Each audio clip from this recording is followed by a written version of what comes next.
വർഷങ്ങൾക്ക് മുൻപ് മാനവരാശിയുടെ പാപം പരിഹരിക്കപ്പെടേണ്ടതിനു വേണ്ടി ദൈവം തന്റെ ഏകജാതനായ പുത്രനെ ഈ താണ ഭൂമിയിലേക്ക് അയച്ചു. 30 വയസ്സുവരെ അമ്മയപ്പന്മാർക്ക് കീഴടങ്ങിയിരുന്നു. 30ാമത്തെ വയസ്സിൽ സകല മാനവർഗത്തിനും മാതൃകയെന്നോണം യോഹന്നാൻ സ്നാപകന്റെ കൈക്കീഴിൽ യോർദാൻ നദിയിൽ സ്നാനമേറ്റു.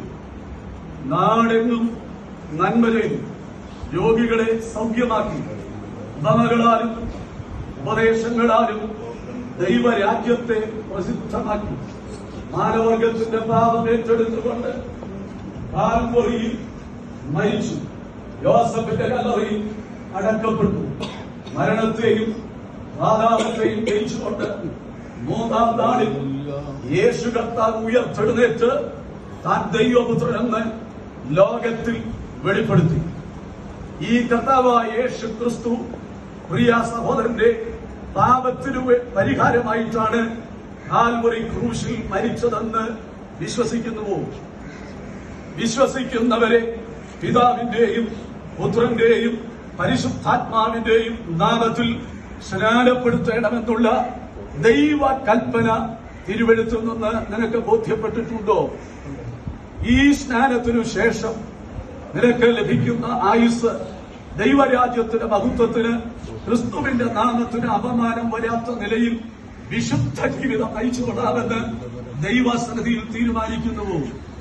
പ്രിയ സഹോദരന്റെ തീരുമാനത്തിന്റെ അടിസ്ഥാനത്തിൽ ഈ പ്രിയ സഹോദരനും യേശു ക്രിസ്തുവിനോട് ചേരേണ്ടതിന് പുനരുത്ഥാനത്തിൽ ഒരു പുതിയ ശരീരം ലഭിക്കപ്പെടേണ്ടതിന് യേശു ക്രിസ്തുവിന്റെ കൽപ്പന പ്രകാരം, അപ്പോസ്തലന്മാരുടെ നടപടിക്രമപ്രകാരം ഈ വെള്ളത്തിൽ ഞാൻ ഈ പ്രിയ സഹോദരനെ പിതാവിന്റെയും പുത്രന്റെയും പരിശുദ്ധാത്മാവിന്റെയും നാമത്തിൽ സ്നാനപ്പെടുത്തിക്കൊള്ളുന്നു.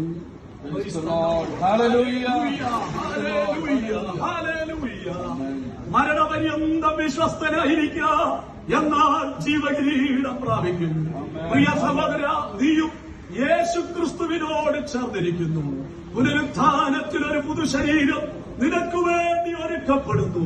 വിശ്വസ്തനായിരിക്കുക, നിത്യതയിൽ എത്തുക. ദൈവം അനുഗ്രഹിക്കട്ടെ.